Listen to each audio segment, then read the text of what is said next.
Welcome to Strangely Canadian. I'm Norm, and as always, I'll be your guide as we travel around Canada seeking out strange tales.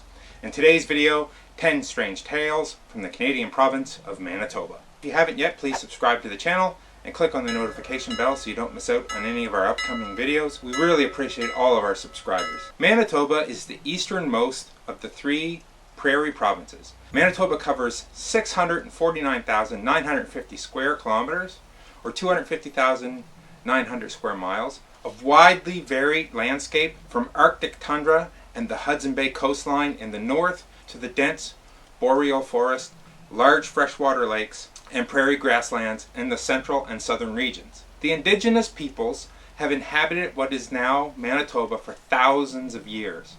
In the early 17th century, British and French fur traders began arriving in the area and established settlements. The Kingdom of England secured control of the region in 1673 and created a territory named Rupert's Land, which was placed under the administration of the Hudson Bay Company. Rupert's Land, which included all of present-day Manitoba, grew and evolved from 1673 until 1869, with significant settlements of Indigenous and Métis people in the Red River Colony. In 1869, negotiations with the Government of Canada for the creation of the province of Manitoba commenced. During the negotiations, several factors led to an armed uprising of the Métis people against the Government of Canada, a conflict known as the Red River Rebellion. The resolution of the conflict and further negotiations led to Manitoba becoming the fifth province to join Canadian Confederation. When the Parliament of Canada passed the Manitoba Act on July the 15th, 1870. Now let's start with number 1, Riel House in Winnipeg, Manitoba. Now, I want to start here because this is so connected to the Red River Rebellion. The Riel House was built and owned by the Riel family in 1865. Louis Riel, renowned politician and leader of the Métis during the Red River Rebellion, didn't live in the house, but he was placed in the living room for a few days after his execution. His wife died in the house half a year later. It was turned over to the Historical Society in 1968 and restored, and has been run by Parks Canada since 1969. Volunteer staff have reported seeing indentations on the beds, like someone were sitting or lying on the bed. Even though none of the other oil lamps in the house were lit, there is a light seen sometimes in one of the main floor bedrooms. The bedrooms are on display, but access to these rooms are blocked off. Could Louis Riel or his wife be roaming the halls of this home? Number 2, Fort Garry Hotel, Winnipeg, Manitoba. The most notorious level of this hotel is the second floor. In room 202, guests have reported waking up to find the dark silhouette of a figure in a robe or a cloak standing at the end of the bed. The figure then vanishes before their eyes. There are also stories of maids cleaning the rooms, reporting blood seeping from the walls. This room was the location of the rumored suicide of a woman named Kate, because she learned that her newlywed husband lost his life in an automobile accident. The entire second floor has a ghostly reputation.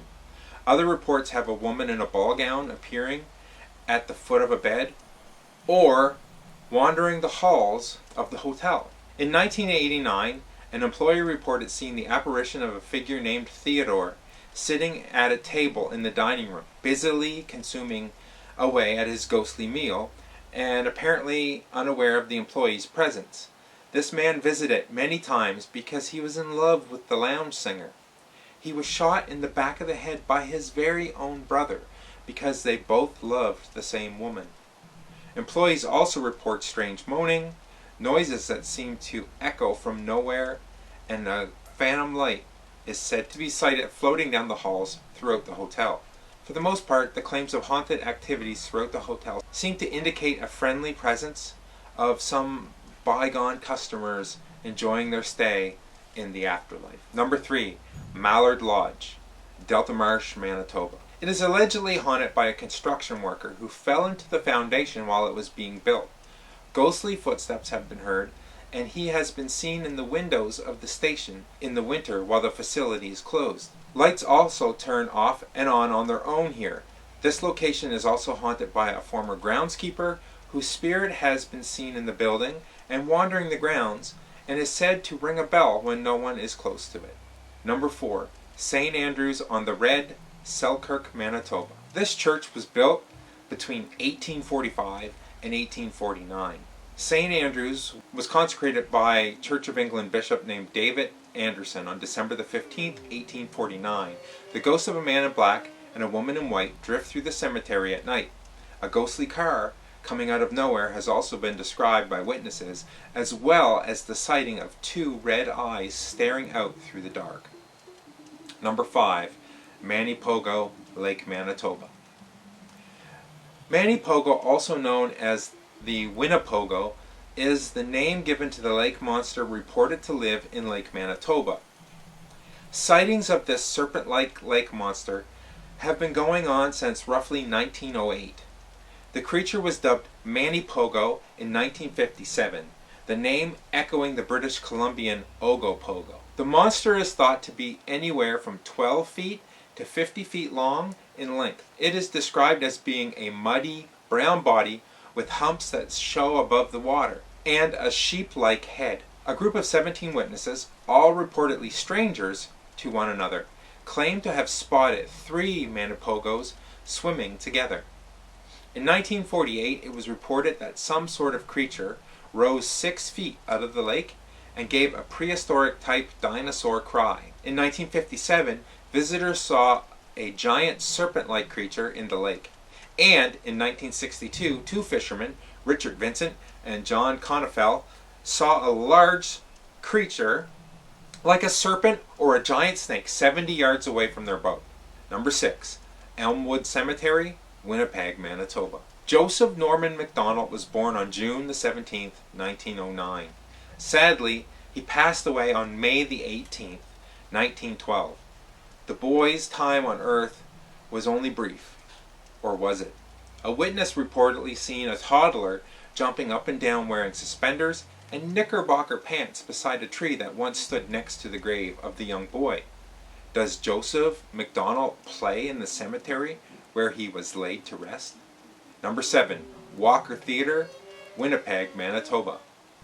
A century ago, notable English acting couple Lawrence Irving and Mabel Hackney left Winnipeg by train for Quebec City, after a triumphant North American tour that culminated in the then 7-year-old Walker Theatre. The renowned Londoners, Lawrence, the dapper 42-year-old son of the illustrious British actor Sir Henry Irving, had booked passage home to London via Liverpool on the Corsican, but a friend convinced them to transfer to the larger Canadian Pacific sister ship Empress of Ireland. Disaster struck the Empress. On May the 29th at 2 a.m., it was rammed by the Norwegian collier Storstad in the foggy St. Lawrence River just off the shore of Rimouski, Quebec. The tragedy claimed 1,012 lives. The death toll included Irving and Hackney. Winnipeg theatergoers were shocked and saddened by the death of the actors they had so loudly applauded the previous week during the performances of 4 plays: Typhoon, The Unwritten Law, The Lily, and the first full production of The Importance of Being Earnest.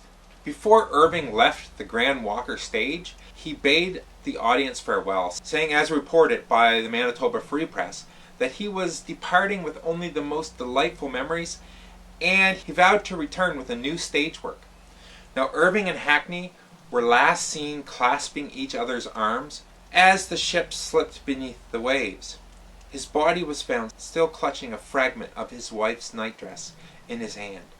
The 33-year-old Hackney was never found. Their deaths are commemorated by a shiny copper plaque installed in the lobby, the 1,636-seat Walker, in 1915. Irving and Hackney apparently kept their promise to return, becoming the house ghosts of the Smith Street Theatre, where they last performed together.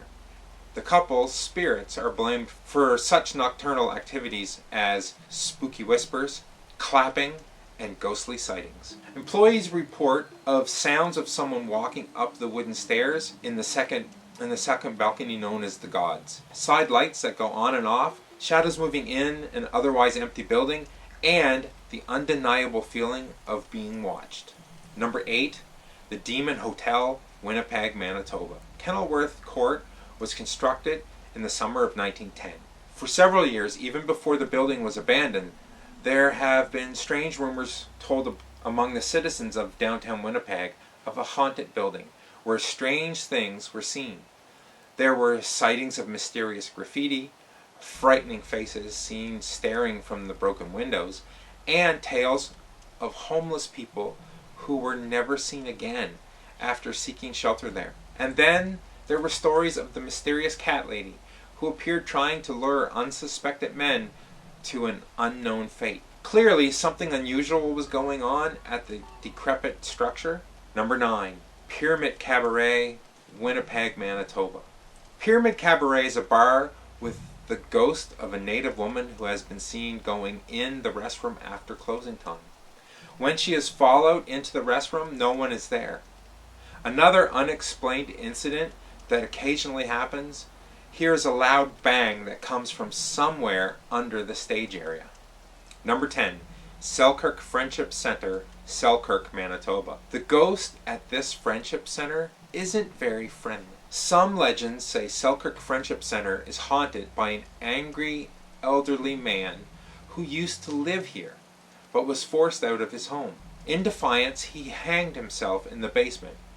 Others say it was a homeless man who hanged himself in the basement. Whoever he was, the ghost is a hunchbacked man seen hanging from the ceiling of the men's restroom.